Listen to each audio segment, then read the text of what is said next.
നാൽപ്പതുകാരിയുടെ പ്രണയം ഭാഗം 87. ജോലിയിലായിരുന്ന ജയ്യെ തേടി മറ്റൊരു ഫോൺ കോൾ. ഒട്ടും ശ്രദ്ധിക്കാതെ തന്നെയാണ് ജയ് ആ കോൾ അറ്റൻഡ് ചെയ്തത്. ഹലോ ഹലോ ഹലോ കേട്ടതോടെ ജയ് തൻ്റെ ഫോണിലേക്ക് നോക്കി. പരിചയമില്ലാത്ത നമ്പർ. ഹലോ, ആരാത്? ചേട്ടാ, ഇത് ഞാനാണ്. മനസ്സിലായില്ല, ആരത്? ചേട്ടൻ എന്നെ ഓർമ്മയില്ലേ? ഇല്ല, ആരത്? മനസ്സിലായില്ല. ചേട്ടാ, ഞാൻ മായ. ഞാൻ എൻ്റെ അമ്മയോട് ചേട്ടനെ വന്ന് കാണാൻ പറഞ്ഞിരുന്നു. എൻ്റെ അമ്മ വന്ന് ചേട്ടനെ കണ്ടെന്ന് എന്നോട് പറഞ്ഞല്ലോ. എനിക്ക് ചേട്ടനെ ഭയങ്കര ഇഷ്ടമാണ്.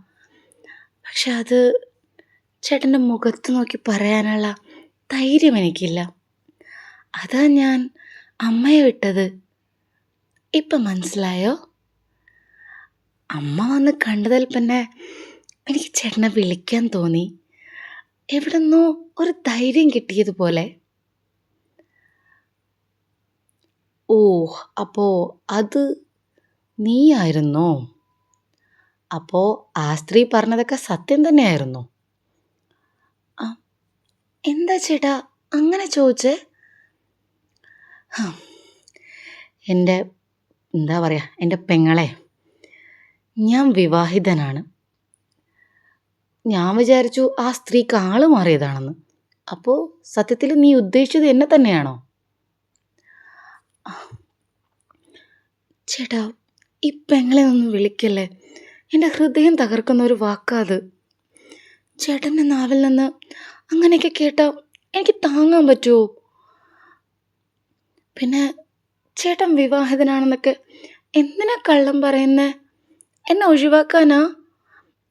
ചേട്ടാ പ്ലീസ്, അങ്ങനെയൊന്നും പറയല്ലേ. എനിക്ക് പറ്റത്തില്ല. അമ്മ പറഞ്ഞു ചേട്ടൻ അങ്ങനെയൊക്കെ പറഞ്ഞെന്ന്. എനിക്കറിയാലോ ചേട്ടനെ. ഞാൻ എത്ര നാളായി ചേട്ടൻ്റെ പുറകെ. ചേട്ടൻ വിവാഹിതനാണെങ്കിൽ എനിക്കത് അറിയാതിരിക്കുമോ? എൻ്റെ പൊന്നു പെങ്ങളെ, ഞാൻ വിവാഹിതനാണ്. ഞാൻ കള്ളം പറഞ്ഞതല്ല. ഞാനെന്തിനാ കള്ളം പറയുന്നേ വിവാഹിതനാണെന്ന്? അങ്ങനെ ആരെങ്കിലും ഒരു കള്ളം പറയുമോ? ഞാൻ പറഞ്ഞത് സത്യമാണ്. ഞാൻ വിവാഹിതനാണ്. എന്നാ വിവാഹ ഫോട്ടോ എനിക്ക് അയക്ക്, അപ്പം ഞാൻ വിശ്വസിക്കാം. അതിന് ജയ്ക്ക് മറുപടിയൊന്നും പറയാൻ സാധിച്ചില്ല. അങ്ങനെയൊരു ഫോട്ടോ തൻ്റെ കയ്യിലില്ല. അതുമാത്രമല്ല, തൻ്റെ ഭാര്യ ആരാണെന്ന് ഒരിക്കലും തനിക്ക് ഈ ലോകത്തോട് പറയാനുള്ള അവകാശവുമില്ല. എന്താണ് ഇതിന് മറുപടി നൽകുക? മനസ്സിലായില്ലേ? ചേട്ടനിപ്പോൾ എന്നോട് പറഞ്ഞത് കള്ളാണെന്ന്. വിവാഹിതനാണെങ്കിൽ വിവാഹ ഫോട്ടോ ഉണ്ടാവില്ലേ? ചേട്ടൻ്റെ കയ്യിൽ അതില്ല. അതിൻ്റെ അർത്ഥം എന്താ? ചേട്ടൻ പറഞ്ഞത് കള്ളാണെന്നാണ്. എനിക്കറിയില്ല ചേട്ടനെ. ചേട്ടൻ്റെ ലൈഫിൽ ഇതുവരെ ഒരു പ്രണയം പോലുമില്ല. എനിക്കറിയാം ചേട്ടനെ. ചേട്ടൻ പെമ്പിള്ളേരെ നോക്കാറ് പോലുമില്ല. അങ്ങനെയൊക്കെ എനിക്കറിയാം. അതുകൊണ്ടല്ലേ എനിക്ക് ചേട്ടനെ അത്രയ്ക്കിഷ്ടമായത്.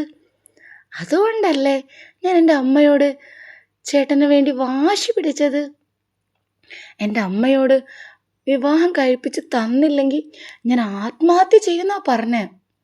അതുകൊണ്ടാ അമ്മ ചേട്ടനെ കാണാൻ വന്നത്. ചേട്ടാ, എനിക്കറിയാം. എനിക്ക് എന്തിഷ്ടമാണെന്നറിയാവോ ചേട്ടനെ? എൻ്റെ പൊന്നു പെങ്ങളെ, ഇത് തന്നെ പറഞ്ഞുകൊണ്ടിരിക്കല്ലേ. ഞാൻ വിവാഹിതനാണ്. എൻ്റെ വിവാഹ ഫോട്ടോ മറ്റൊരാൾക്ക് കാണിക്കാൻ എനിക്ക് താല്പര്യമില്ല. അത്രയേ ഉള്ളൂ. അല്ലാതെ ഞാൻ പറഞ്ഞത് കള്ളമൊന്നുമല്ല. പിന്നെ എനിക്കൊരിക്കലും മറ്റൊരു പെൺകുട്ടിയെ സ്നേഹിക്കാൻ കഴിയില്ല. എൻ്റെ ഭാര്യയുള്ളപ്പോൾ ഞാനെന്തിനാ മറ്റൊരു പെൺകുട്ടിയെ സ്നേഹിക്കുന്നേ? ഇപ്പം താൻ പറഞ്ഞതൊക്കെ സത്യമാണ്, തനിക്കെന്നെ ഇഷ്ടമാണ് എങ്കിൽ ഒന്നേ എനിക്ക് പറയാനുള്ളൂ, ആളെ വിട് മോളെ. നീ ഉദ്ദേശിക്കുന്ന ഒരു ടൈപ്പല്ല ഞാൻ.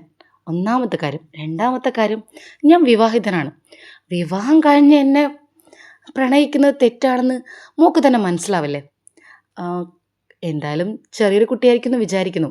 എൻ്റെ മോളുടെ പ്രായമൊക്കെ തനിക്ക് ഉണ്ടാവുള്ളൂ അല്ലേ? ജയ് ചോദിച്ചു. അല്ല, എന്തൊക്കെയാ ചേട്ടാ ഈ പറയുന്നത്? ചേട്ടൻ്റെ മോളുടെ പ്രായമോ? ചേട്ടൻ അത്രയും വലിയ പ്രായമായോ? കണ്ടിട്ട് അത്രയ്ക്കൊന്നുമില്ല. എന്നെ കള്ളം പറഞ്ഞ് ഒഴിവാക്കല്ലേ. എനിക്ക് അത്രയ്ക്ക് ഇഷ്ടമാണ് ചേട്ടനെ. ചേട്ടനില്ലാതെ ജീവിക്കാൻ പറ്റില്ല എന്നൊരവസ്ഥയിലാണ് ഞാൻ. കണ്ട് കണ്ട് കൊതിച്ച് കൊതിച്ച് ഞാൻ മടുത്തു. ഇനിയെങ്കിലും എൻ്റെ ഇഷ്ടം തുറന്നു പറഞ്ഞില്ലെങ്കിൽ എനിക്ക് ഭ്രാന്തായി പോവും. ഇങ്ങനെ പുറകെ നടക്കാൻ പറ്റത്തില്ലല്ലോ. അതുകൊണ്ടാണ് ഞാൻ രണ്ടും കൽപ്പിച്ചു എൻ്റെ അമ്മയോട് എൻ്റെ ഇഷ്ടം തുറന്നു പറഞ്ഞത്. ചേട്ടാ പ്ലീസ് ചേട്ടാ, എന്നെ ഒന്ന് മനസ്സിലാക്ക് ചേട്ടാ. എനിക്ക് അത്രയ്ക്ക് ഇഷ്ടമാണ് ചേട്ടനെ. ജീവിതകാലം മുഴുവൻ ചേട്ടനെ പ്രണയിച്ച് ജീവിക്കണം എന്നാ എൻ്റെ ആഗ്രഹം. ചേട്ടൻ എന്തൊക്കെ പറഞ്ഞാലും ശരി, ഇനി ഞാൻ ചേട്ടനെ വിടില്ല. ഞാൻ ചേട്ടൻ്റെ പുറകെ തന്നെ കാണും. ഇങ്ങനെ വിളിച്ചുകൊണ്ടിരിക്കും. എന്നെ ചേട്ടന് ഇഷ്ടമാണെന്ന് പറയുന്നത് വരെ ഞാൻ ചേട്ടൻ്റെ പുറകെ തന്നെ കാണും. നമുക്ക് സന്തോഷത്തോടെ ജീവിക്കാൻ ചേട്ടാ. ചേട്ടൻ്റെ ഇപ്പോൾ ഉള്ള ജോലി ഉണ്ടല്ലോ, അതൊന്നും ചേട്ടന് ആവശ്യമില്ല. ചേട്ടൻ ആ ജോലിയൊക്കെ കളയും. എൻ്റെ അച്ഛന് ഒരുപാട് ബിസിനസ് ഉണ്ട്. ഞാൻ ചേട്ടനെ പൊന്നു പോലെ നോക്കിക്കോളാം. ചേട്ടന് ഒരു പണിക്കും പോകണ്ട. എന്നെ സ്നേഹിച്ച് എൻ്റെ കൂടെ ജീവിച്ചാൽ മാത്രം മതി. അവൾ പറയുന്നത് കേട്ട് ജയ്ക്ക് ദേഷ്യമാണ് വന്നത്.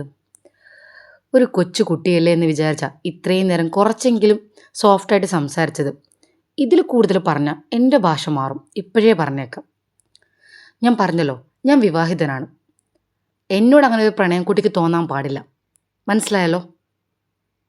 കുട്ടിക്ക് കുട്ടിയുടെ നിലയും വിലയും മനസ്സിലാക്കിയിട്ടുള്ള ഒരു പയ്യനെ കണ്ടെത്ത്.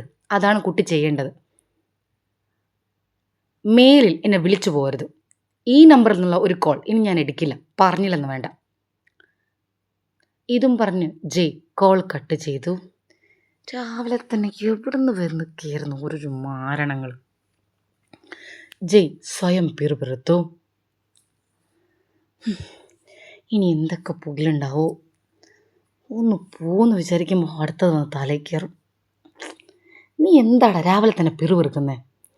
വിനോദ് ചോദിച്ചു. ഒന്നുമില്ലടാ, ഓരോരോ മാരണങ്ങളോ? ഒന്നുമില്ല, അത് വിട.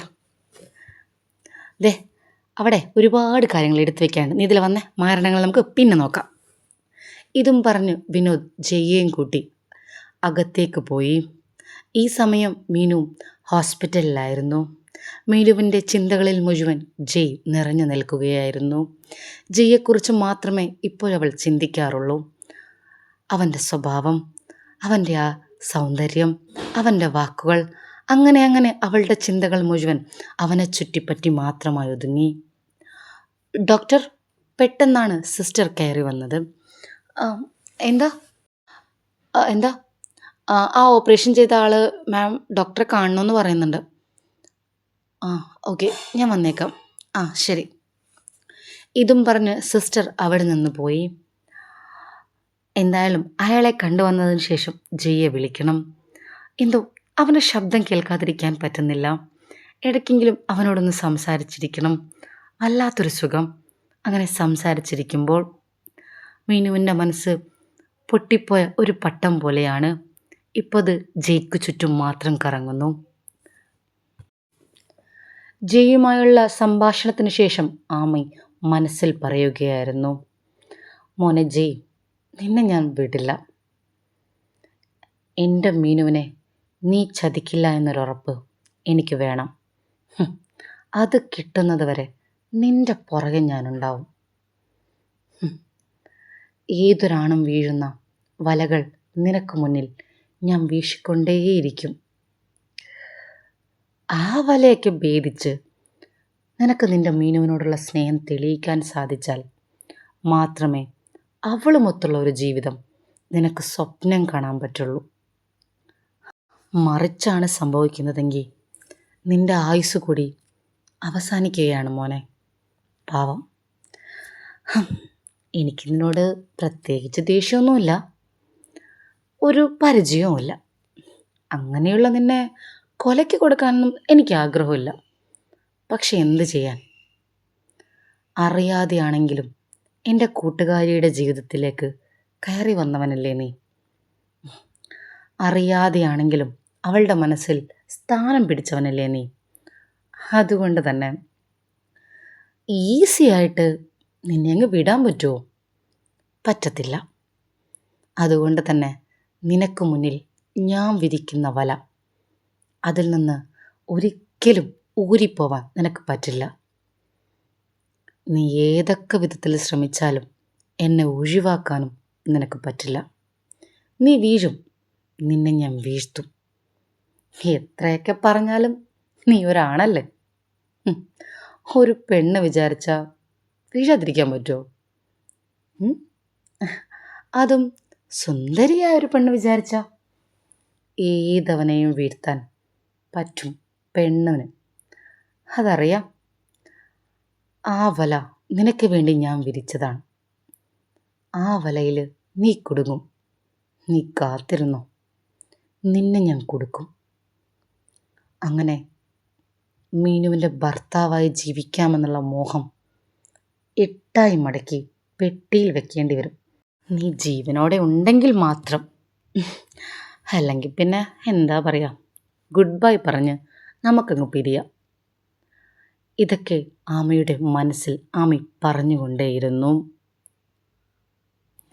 മീനുവിൻ്റെയും ജയുടെയും ജീവിതത്തിൽ എന്തൊക്കെ പുകിലായിരിക്കും ഇനി ആമയുണ്ടാക്കാൻ പോകുന്നത്.